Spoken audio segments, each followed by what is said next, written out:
돼요?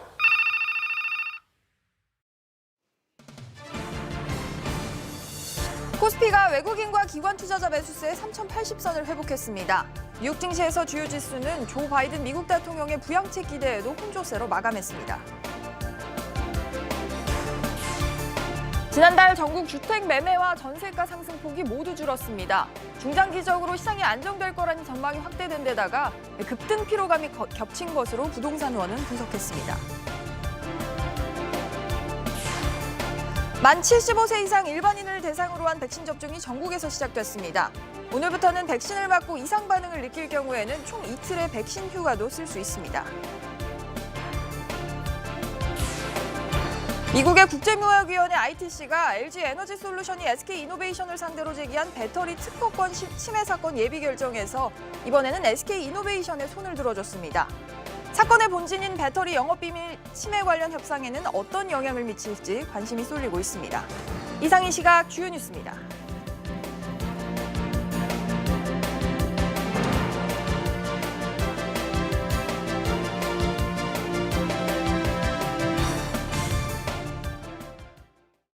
시청자 여러분 안녕하십니까? 목요일 백브리핑 시시각각 시작합니다.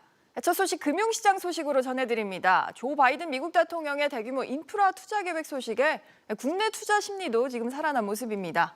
국내 증시가 상승 흐름 보여주고 있는데요. 자세한 흐름 짚어보겠습니다. 전서인 기자. 네, 전서인입니다. 네, 오전 중에 장 흐름 어떻습니까? 네, 상승 출발한 코스피는 오전 내내 상승세를 유지하며 3,080선에서 움직이고 있습니다. 오전 11시 20분 기준 0.80% 오른 3,086.05에 거래 중입니다. 외국인이 2,893억 원, 기관이 1,159억 원 사들이며 지수를 끌어올리고 있고요. 개인은 3,996억 원 매도에 나섰습니다. 종목별로는 미국 국제무역위원회 배터리 특허 침해 소송 예비 판결에서 이겼다는 소식에 SK이노베이션이 10% 넘게 급등 중입니다. 하지만 LG화학의 주가도 오히려 1.12% 상승하고 있습니다. 코스닥은 개인과 외국인의 매수세에 0.65% 오른 962.35에 거래 중이고요. 원달러 환율은 어제보다 3원 65전 내린 1,128원 15전입니다. 앞서 마감한 뉴욕 증시를 보면 나스닥 지수가 1% 넘게 크게 오르기는 했는데 전체적으로 보면 좀 혼조세로 마감을 했죠. 네, 다우지수는 0.26% 하락한 반면 S&P 500은 0.36%, 나스닥 지수는 1.54% 오르며 마감했습니다. 시장이 가장 주시한 것은 조 바이든 대통령의 대규모 인프라 투자 계획이었습니다. 총 2조 달러 대규모 투자 계획이 공개되면서 경기 회복 기대감을 키웠지만 자금 조달을 위해 법인 세율을 높이겠다고 밝히자 증세 부담이 동시에 나왔습니다. 다만 대부분 기술주들은 대규모 투자 계획에 대한 기대감이 더 큰 모습이었습니다. 테슬라 5%대 올랐고 애플과 마이크로소프트도 1%대 상승세를 보여줬습니다. 10년 만기 국채금리는 어제보단 상승폭을 줄였지만 그럼에도 장중 1.75%를 넘어섰습니다. SBS 비즈 전서인입니다. 지난달 전국 주택가격과 전셋값이 모두 상승세가 줄었습니다. 그동안 너무 급격하게 가격이 오르면서 집을 사려는 사람들이 망설이고 지켜보고 있다, 이런 뜻으로 해석할 수가 있습니다. 취재기자 연결해서 들어보죠. 윤지혜 기자. 네, 윤지혜입니다. 네, 지난달 전국 집값 통계 어떻게 나왔을까요? 네, 지난달 월간 주택 종합 매매 가격은 0.74% 상승하면서 전월보다 상승폭이 줄어들었습니다. GTX 등 교통 호재 등으로 상승폭이 커진 인천 이외에 서울과 경기 등은 전반적으로 상승폭이 줄었는데요. 서울의 경우 노원구, 도봉구는 역세권과 개발 호재 지역 위주로 상승을 했고, 강남구는 재건축 단지 위주로 상승했으나 줄어든 매수세에 관망하는 분위기가 반영되면서 상승폭이 축소됐습니다. 한국부동산원은 이사 공급 대책 발표 이후 중장기적으로 시장이 안정될 것이란 전망이 확대됐고, 미국 국채금리와 시중금리 인상 영향도 있었다고 설명했습니다. 이 밖에 보유세 부담과 연령대 30대 이하의 매수세 감소 등도 영향을 줬다고 분석했습니다. 여러 요인들이 겹쳤습니다. 매매 가격뿐만 아니라 전세 가격도 지금 상승폭이 좀 축소가 됐어요. 그렇습니다. 지난달 주택 전세 가격은 0.46%로 전월 0.64% 대비 상승폭이 줄었는데요. 수도권, 서울, 지방, 세종시 모두 상승폭이 축소됐습니다. 서울은 역세권이나 학군 등 중저가 단지 위주로 상승을 했으나 매물 누적과 계절적 비수기 등으로 전세값이 주춤하는 모습을 보였습니다. 강남 전체는 매물 누적과 급등 피로감 등으로 상승폭이 줄었다고 한국감정원은 설명했습니다. SBS 비즈 윤지혜입니다. 네, 영등포역 인근 등 모두 21곳이 도심 공공주택 복합개발 사업 선도 사업지로 선정이 됐습니다. 민간보다 높은 수익률을 내세우고는 있는데 과연 주민 동의를 얻을 수 있을지 이 부분이 관건입니다. 최나리 기자. 네, 최나리입니다. 우선 좀 짚어보면 이 지역들이 이제 주민들이 개발을 직접 신청한 곳들은 아닙니다. 그런데 어떤 절차를 거쳐서 그럼 개발이 될까요? 네, 일단 지자체가 토지주의 10% 동의를 구하면 개발에 착수할 수가 있습니다. 이어 1년 안에 전체 토지주 3분의 2 이상의 동의를 받아야만 사업이 유지됩니다. 정부는 연말까지 주민 동의가 마무리된 지역에 대해 일반 민간 개발 사업보다 30%포인트 높은 수익을 보장하는 등 빠른 추진을 독려하고 있습니다. 그렇군요. 사실 그 30%포인트 높은 수익, 이 부분이 가장 궁금한 부분이죠. 어떻게 이렇게 민간보다 더 높은 수익률을 낼 수 있을까요? 용적률과 층수 등 건축 규제를 대폭 완화시키는 방법입니다. 물론 정부가 새로 짓는 아파트 일부를 공공임대주택으로 가져가지만 주택 공급이 느는 만큼 일반 분양 물량이 늘고 그렇게 되면 조합원의 부담이 줄어 토지주 적용 분양가를 민간 분양보다 10%포인트 넘게 낮춰줄 수 있다는 겁니다. 그렇군요. 또 하나 복병은 최근에 LH 사태로 공공에 대한 불신이 굉장히 큰 상황입니다. 주민들의 신뢰도에는 영향이 없을까요? 이번 사업 주체도 LH와 SH가 될 가능성이 커 주민들의 거부감이 클 겁니다. 여기에 서울시장 보궐선거에서 여야 후보 모두 민간 정비사업 규제 완화 가능성을 시사한 점도 변수입니다. 한편 정부는 예정지구로 지정된 곳에 최근 1년 동안 주택 거래를 모니터링하고 과열 조짐이 나타나면 토지거래 허가 구역으로 지정할 계획입니다. SBS 비즈 최나리입니다. 다음 소식입니다. 오늘부터 우리은행이 마이너스 통장을 만들어만 놓고 사용을 하지 않는 고객들의 한도를 줄이기로 했습니다. 이미 국민은행과 하나은행도 시행 중인 조치라고 하는데요. 그럼 어떤 경우에 얼마나 줄어드는 건지 자세히 들어보겠습니다. 오정인 기자. 네, 오정인입니다. 이게 모든 고객이 또 대상은 아니라고요? 네, 오늘부터 일부 신용대출 상품을 연장하거나 재계약하는 고객들이 대상입니다. 대상 상품은 우리 주거래 직장인 대출과 원하는 직장인 대출 등 28개 주요 신용대출 상품입니다. 우리은행은 최근 3개월이나 약정기간 안에 마이너스 통장을 얼마나 사용했는지에 따라 한도를 차등 축소하기로 했습니다. 그렇게 되면 사용을 적게 하면 한도가 줄어드는 그런 걸까요? 네, 예를 들어서 한도가 5천만 원인 마이너스 통장을 만들고 한도의 10%, 500만 원보다 적게 썼다면 한도는 10% 4,500만 원으로 줄어듭니다. 사용률이 5% 미만이면 한도는 20%까지 축소될 예정입니다. 다만 한도가 2천만 원 이하인 마이너스 통장은 제외됩니다. 지금까지 마이너스 통장은 한번 만들어두면 사용 금액과 관계없이 매년 한도가 그대로 연장됐었거든요. 그런데 앞으로는 안 쓰면 안 쓸수록 한도가 줄어 쓰지 않는 마이너스 통장은 정리를 해야 하는 셈입니다. 다른 상황은 어떻습니까? 네, 국민은행은 지난해 7월부터 신용대출 신규나 기한 연장 시에 약정 금액이 2천만 원을 넘는 마이너스 통장의 사용률에 따라 한도를 줄이고 있고요. 하나은행은 비대면 신용대출 상품인 하나원큐 신용대출에 한해서 기한 연장 시점에 마이너스 통장 사용률이 얼마인지에 따라 최대 50%까지 한도를 축소하고 있습니다. 대출 기간 중에 전혀 사용하지 않았을 경우 전액 한도가 감액될 수 있다고 안내하고 있습니다. SBS 비즈 오정인입니다.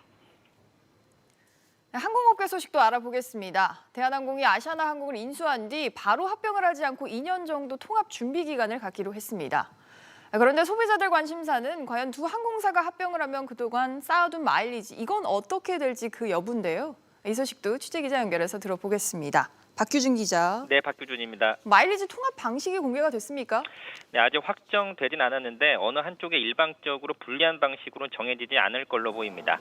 현재 아시아나항공 마일리지가 이 대한항공 마일리지보다 가치가 낮다 보니까 아시아나항공 적립 고객들의 불만이 더 큰 상황인데요.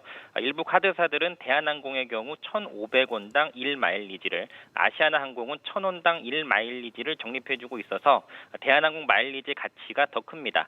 하지만 어제 우기홍 대한항공 사장은 이 아시아나항공의 마일리지 현황을 좀 면밀히 분석해서 대한항공 마일리지와 합리적인 전환율을 결정하겠다고 했습니다. 또한 아시아나항공 마일리지가 이 대한항공에 비해서 그동안 사용처가 부족했기 때문에 이젠 대한항공 관련 제휴 서비스를 폭넓게 이용할 수 있어서 아시아나 고객들 편의가 더 늘어날 거란 시각도 있습니다. 앞으로 하늘길이 다시 풀린다면 또 하나 크게 쟁점이 될 수 있는 부분이기도 한데요. 항공권 가격은 어떻게 됩니까? 더 오를 거라는 우려도 있더라고요. 그렇습니다. 대한항공이 통합 후에 이 압도적인 시장 지배력을 내세워서 항공권 가격을 올리지 않겠냐 이런 우려인데요. 우경 사장은 이에 대해서 시장 지위를 남용해 인위적으로 가격을 올리는 일은 없을 것이라고 했습니다. 이 항공권 가격이라는 게 정부의 통제를 받고 있고 또 이 글로벌 항공시장 기준으론 완전 경쟁 시장에 가까워서 일방적으로 가격 올리는 건 불가능하다는 겁니다. 이 대한항공과 아시아나항공의 최종 통합 시점은 2023년도 말이나 24년 초가 될 걸로 보입니다. SBS 비즈 박규준입니다. 국토교통부가 BMW 코리아를 포함해서 5개 자동차 회사에 리콜 명령을 내렸습니다. 화재의 위험이 발견됐다 이런 이유 때문입니다. 권세욱 기자. 네, 권석입니다. 네, 자세히 바로 전해주시죠. 네, 국토교통부에 따르면 BMW 코리아에서 수입 판매한 BMW 520D 등 31개 차종 22만여 대는 선제적 화재 예방 차원에서 추가 리콜에 들어가게 됐는데요. 지난 2017년 이후 개선된 배기가스 재순환 장치 EGR 쿨러 일부 제품에서 균열 사례가 확인됐습니다. 이에 따라 냉각수 누수 위험이 큰 차량 17,000여 대는 EGR 쿨러를 교체해야 합니다. 최근 생산된 EGR 쿨러를 단 차량 11만 3천여 대는 부품의 이상 여부 점검 뒤에 필요하면 교체해야 합니다. 그렇군요. 뿐만 아닙니다. 현대차도 기아도 리콜의 대상에 포함이 됐어요. 네, 현대차와 기아에서 제작 판매한 G80 등 4개 차종 2천여 대가 리콜에 들어가는데요. 고압연료 파이프 연결부 제조 불량으로 연료가 새서 화재가 발생할 가능성이 확인됐기 때문입니다. 전자제어 유압 장치 내부 합선으로 화재 발생 가능성이 있는 G70 12,000여 대도 리콜 대상입니다. 또 포드 세일즈 서비스 코리아에서 수입 판매한 토러스와 익스플로러 2개 차종 2천여 대는 주행 시 사고 가능성이 확인돼 리콜이 결정됐습니다. FCA 코리아에서 수입 판매한 300C 360대는 주행 중 시동이 꺼질 가능성이 있어 시정 조치를 받았습니다. SBS 비즈 권석입니다. 지난해 롯데그룹은 코로나19로 직격탄을 맞았습니다. 이 가운데 신동빈 회장은 8개 계열사에서 모두 150억 원을 받은 것으로 확인이 됐습니다. 장지영 기자. 네, 장지연입니다. 워낙 계열사가 많아서요. 어느 계열사에서 얼마나 받았습니까? 네, 먼저 신동빈 회장은 롯데지주를 포함한 8개 계열사에서 149억 8천만 원을 받았습니다. 지난해 롯데지주에서 급여 30억 6,300만 원과 상여 4억 5,400만 원 등 35억 1,700만 원을 챙겼습니다. 이어 롯데케미칼에서 35억 원, 롯데제과에서 19억 원, 호텔롯데에서 17억 5,300만 원을 수령했습니다. 또 롯데쇼핑에서는 13억 1,300만 원을, 롯데 칠성음료에서는 10억 원을 받았고요. 지난해에는 비상장사인 롯데물산과 롯데렌탈에서 새로 미등기 임원을 맡았는데 이 두 회사에서도 각각 10억 원을 받았습니다. 롯데그룹이 사실 지난해 코로나19로 실적 부진을 겪으면서 일부 계열사에서는 구조조정도 있지 않았습니까?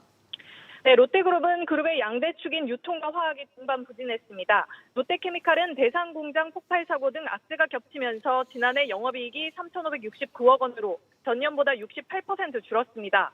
오프라인 유통 사업이 핵심인 롯데쇼핑도 역시 지난해 영업이익이 3,461억 원으로 전년 대비 19% 감소했습니다.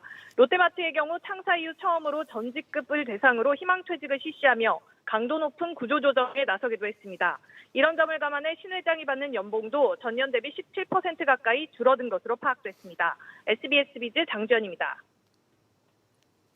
장경훈 하나카드 사장의 여성 혐오 발언 파장이 커지고 있습니다. 사무금융노조는 장 사장의 사퇴를 촉구하는 기자회견을 열기로 했는데요.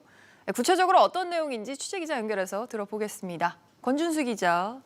네, 권준수입니다. 노조에서 원래는 오늘 이제 기자회견을 열기로 했다고 하는데요. 구체적인 내용이 뭡니까?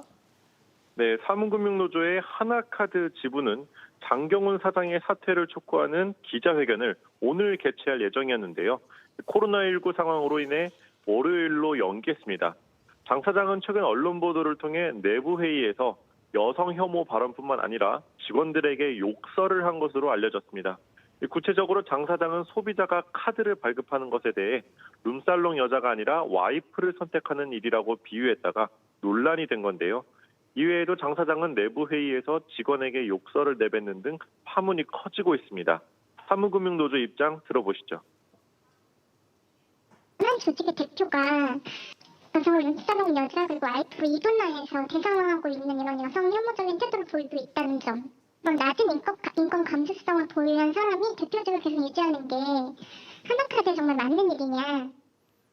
언뜻만 들어도 좀 오해 소지가 다분한 일인 것 같은데요. 이번에 장경훈 사장 또 연임이 되지 않았습니까? 네, 장 사장은 이번 주주총회에서 연임을 확정했지만 이번 사태로 인해 마이데이터 사업 같은 신사업 등 경영 행보에 타격을 입게 됐습니다. 장 사장은 이번 일에 대해 오해받을 수 있는 발언이라 송구스럽다고 해명을 했는데요. 현재 사무금융노조의 하나카드 지부가 회사 앞에서 투쟁을 진행 중이라 출근을 하지 않고 있습니다. 한편 사무금융노조는 다음 주에 기자회견을 다시 열어 장 사장의 사퇴 촉구를 이어나갈 계획입니다. SBS 비즈 권준수입니다. 코로나19 상황도 짚어보겠습니다. 코로나19 확산세가 지금 심상치가 않습니다. 하루 단위로 집계하는 신규 확진자 수를 보면 300에서 400명대에서 정체하다가 최근에는 500명대로 늘었고 발생 지역도 수도권과 지방을 가리지 않고 나타나고 있습니다. 손석우 기자. 네, 손석우입니다. 정확히 오늘 그러면 500 몇 명이 발생을 했습니까? 네, 오늘 자정 기준 코로나19 신규 확진자 수는 551명이었습니다. 전날보다 45명 더 늘어나서 이틀 연속 500명대를 나타냈습니다. 감염 경로를 보면 지역 발생이 537명, 해외 유입이 14명이었는데요. 발생 지역도 최근에는 수도권과 지방을 가리지 않고 나타나고 있습니다. 주요 감염 사례로는 부산 노래주점에서 29명이 추가로 확진돼서 누적 확진자 수가 116명으로 늘었고 전북 완주군 목욕탕에서도 9명이 확진 판정을 받았습니다.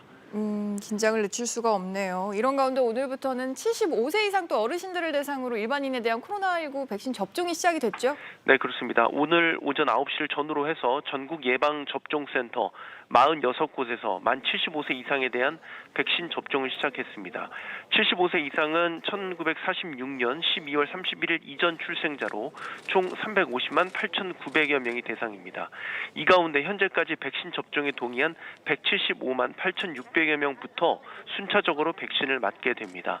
75세 이상은 모두 화이자 백신을 맞는데요. 고령자인 만큼 접종 후 나타날 수 있는 이상 반응이 우려되고 있습니다. 발열 등의 이상 반응이 나타나게 되면 해열 진통제를 복용하고 또 중증 알레르기 반응인 아나필락시스 반응은 접종 후 관찰 시간 동안 대처가 가능하다는 게 추진단의 설명입니다. 추진단은 또 접종에 동의를 하지 않았어도 접종 기간 안에 의사를 바꿔 재신청하면 접종할 수 있다고 밝혔습니다. SBS 비즈 손석우입니다. LG와 SK 양대 배터리 공룡 간 소송 2차 라운드 결과가 나왔습니다. 이번에는 SK가 웃었다라고 하는데요. 취재기자 연결해서 들어보겠습니다. 김정현 기자. 네, 김정현입니다. 네, 미국 국제무역위원회 ITC가 특허 침해 판결을 내놨다고요? 네, 지난 2019년 9월 LG에너지솔루션은 SK이노베이션이 자사의 배터리 분리막 특허 4건을 침해했다며 미국 ITC에 소송을 제기했는데요. 이에 ITC는 우리 시간으로 오늘 새벽 SK이노베이션이 관련 특허를 침해하지 않았다는 예비 결정을 내렸습니다. ITC는 LG의 분리막 코팅 특허에 대해서는 특허가 유효한 점은 인정하지만 SK가 이를 침해한 것은 아니라고 판단했습니다. 또한 양극재 특허 등 나머지 3건은 특허가 유효하지 않다고 봤습니다. 양사 간의 입장은 어떻습니까? 네, LG에너지솔루션은 이번 소송에 대해 ITC의 결정을 존중하지만 남은 소송 절차에 따라 특허 침해와 유효성이 인정되도록 적극 소명할 계획이라고 밝혔습니다. 이에 반해 SK이노베이션은 LG에너지솔루션이 이번 결정에 불복해도 충분히 방어할 수 있다고 자신했습니다. 이번 소송에 대한 ITC의 최종 결정은 오는 8월 2일에 나올 예정인데요. 이번 예비 판정이 양사 간 진행 중인 배터리 영업비밀 침해 관련 협상에도 영향을 미칠지 주목됩니다. SBS 비즈 김정희입니다. 다음은 쌍용자동차 소식도 알아보겠습니다. 생사 기로에선 쌍용자동차의 잔재적 투자자 인수양서 시한이 지났습니다만 투자 유치가 쌍용차 기사 회생의 희망이라고 할 수 있는데요. 취재기자 연결해서 상황 더 들어보겠습니다. 윤성훈 기자. 네, 윤성훈입니다. 아직 투자자의 투자 확답은 받지 못했습니까? 네, 그렇습니다. 쌍용차는 아직 투자자로부터 투자인수 이양서를 전달받지 못했습니다. 서울회생법원은 쌍용차에 어제까지 투자인수 이양서 제출을 요구했습니다. 이에 하 오토모티브도 답변을 제출하겠다고 했지만 아직까지 답변이 없는 상황입니다. 그럼 앞으로는 어떻게 될까요? 네, 법정 관리 가능성이 더 커졌다고 볼 수 있습니다. 다만 재판부의 판단에 달린 부분인데요. 법정 관리에 들어갈 수도 있고 시간을 더 부여할 수도 있습니다.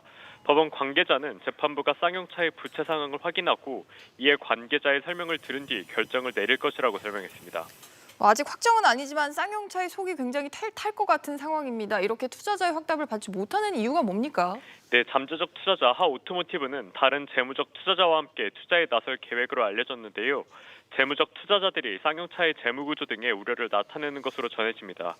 특히 3,700억 원의 공익 채권 등이 걸림돌로 작용하는 것으로 알려졌습니다. 또 쌍용차의 경쟁력에 대한 의문도 제기됐는데요. 완성차 업체들이 전용 전기차를 잇따라 선보이고 있지만 쌍용차의 전기차 양산은 지금 상황에선 불투명합니다. SBS 비즈 윤성훈입니다. 지난달 수출이 500억 달러를 넘어서면서 5개월 연속 증가세를 이어간 것으로 나타났습니다. 특히 지난달 수출액이 3월 기준 역대 1위를 기록한 것으로 집계가 됐는데요. 취재기자 역시 연결하겠습니다. 조슬기 기자. 네, 조슬기입니다. 수출 호조세가 이어지고 있습니다. 네, 산업통상자원부는 지난달 수출이 538억 3천만 달러로 1년 전보다 16.6% 증가했다고 밝혔습니다. 작년 11월 이후 5개월 연속 증가세를 이어간 모습인데요. 이는 역대 월별 수출액 가운데 3위, 또 3월 기준으로는 1위에 해당하는 기록입니다. 조업일수를 고려한 하루 평균 수출액 역시 22억 4천만 달러로 16.6% 증가했습니다. 15개 주요 수출 품목 중 14개가 증가했는데요. 국제유가 이 회복에 힘입어 석유화학과 석유 제품이 각각 48.5%, 18.3% 급증했고 철강과 섬유, 일반 기계도 10% 안팎 증가했습니다. 주력 수출품인 반도체는 9개월 연속, 또 자동차도 석 달 연속 증가세를 이어갔습니다. 지역별로도 중국과 미국, EU, 아시아 등 4대 시장 모두 늘었습니다. 지난달 수입액은 496억 5천만 달러로 1년 전보다 18.8% 늘었습니다. 이로써 무역 수지는 41억 7천만 달러로 11개월 연속 흑자 행진을 이어갔습니다. 여러 경기 상황들 고려하면 이런 수출 호조가 다행인 상황이긴 한데 또 그렇다고 마냥 안심할 수는 없는 상황이라고요. 네, 최근 전 세계를 휩쓴 이 반도체 공급 부족 사태 때문입니다. 당장 국내외 자동차 업체들이 이 반도체 수급난으로 생산 차질을 빚는 상황이고요. 제조업의 정점에 있는 이 자동차 생산이 감소하게 되면 철강과 전자장비, 부품 등 사실상 연관 산업의 타격도 불가피하다는 분석입니다. 때문에 이 반도체 부족 현상이 장기화되면 이 경기 회복에 걸림돌이 될 수 있다는 우려가 나오고 있습니다. SBS 비즈 조슬기입니다. 최근 금융권이 눈독을 들이고 있는 신사업 중에는 마이데이터라는 사업이 있습니다. 여러 금융사에 흩어진 개인정보를, 신용정보를 한 곳에 모아서 통합적으로 관리하는 건데요. 지난해 말에 중단됐던 금융사에 대한 심사가 재개됐는데 여기에 포함되지 못한 금융사가 있어서 그 배경에 관심이 쏠리고 있습니다. 이한승 기자. 네, 이한승입니다. 먼저 마이데이터 심사가 재개된 곳들은 어디입니까, 그럼? 네, 총 4곳인데요. 모두 다 하나금융 지주 계열사입니다. 국정농단 사건 당시 참여연대가 이 정유라 씨에 대한 특혜 대출과 관련해서 하나금융을 고발한 뒤에 후속 절차 없이 4년 넘게 흘러갔고 또 절차가 언제 끝날지 알 수 없다고 판단했기 때문입니다. 지난해 11월 예비 허가를 신청했다가 심사가 중단된 곳이 6곳이었으니까 이 남은 2개사는 심사가 계속 중단됩니다. 희비가 갈렸다는 소식인 것 같습니다. 2개사는 어딜까요? 네, 경남은행과 삼성카드인데요. 이 경남은행은 대주주에 대한 재판이 진행되고 있고 삼성카드는 대주주에 대한 금융위 제재 논의가 진행 중이기 때문입니다. 하나금융 계열사와 달리 재판이나 제재 종료가 예상된다는 점이 심사 재개에 포함되지 못한 이유로 꼽힙니다. 또 다른 한 곳인 카카오페이 같은 경우에는 지금 언급조차 안 됐습니까? 네, 카카오페이의 경우에는 2대 주주의 모기업인 엔트그룹에 대한 중국 당국의 제재가 문제가 됐는데요. 이 제재를 받은 점이 없다는 게 확인되지 않아서 서류 미비로 대상에 포함되지 못했습니다. 금융위원회는 중국 당국으로부터 서류를 받기 위해 노력 중이라면서 기다려달라고만 설명했습니다. SBS 비즈 이한승입니다. 국민연금 등 연기금이 올해 내내 국내 주식을 팔았지만 전체 자산에서 국내 주식 비중은 거의 그대로였던 것으로 나타났습니다. 국민연금 기금은 올해 1월 말 기준 2.35%의 수익률을 올렸다면서 국내 주식 비중은 21%를 기록했다고 밝혔습니다. 이는 지난해 말 21.2%와 거의 비슷한 수치로 주식 매도세에도 불구하고 지난 1월 시장 자체가 급등하면서 비중이 줄어들지는 않은 것으로 해석됩니다.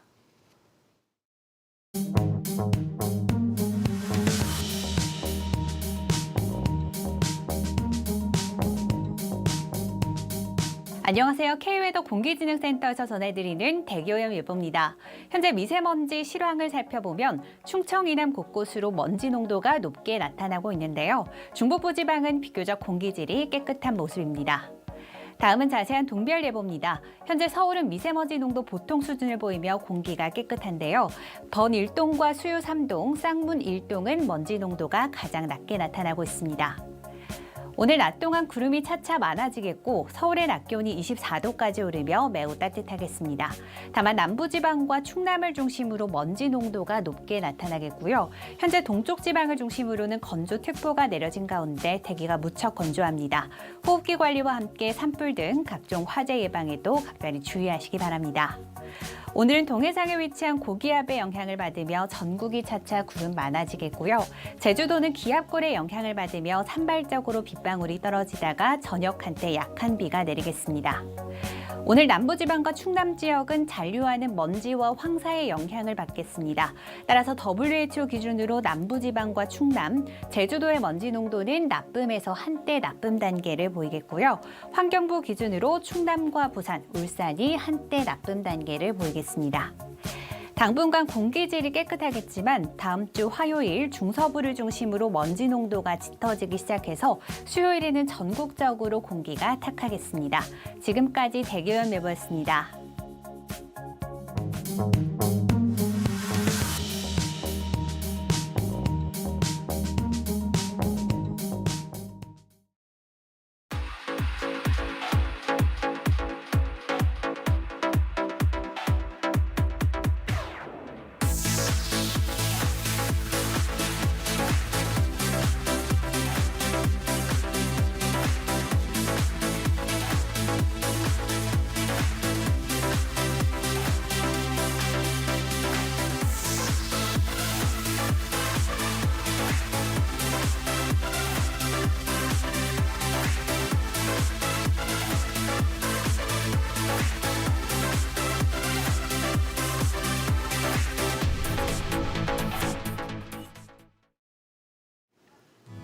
봄바람이 날리며 코로나 시국에도 벚꽃은 어김없이 오히려 예년보다 더 일찍 찾아왔습니다.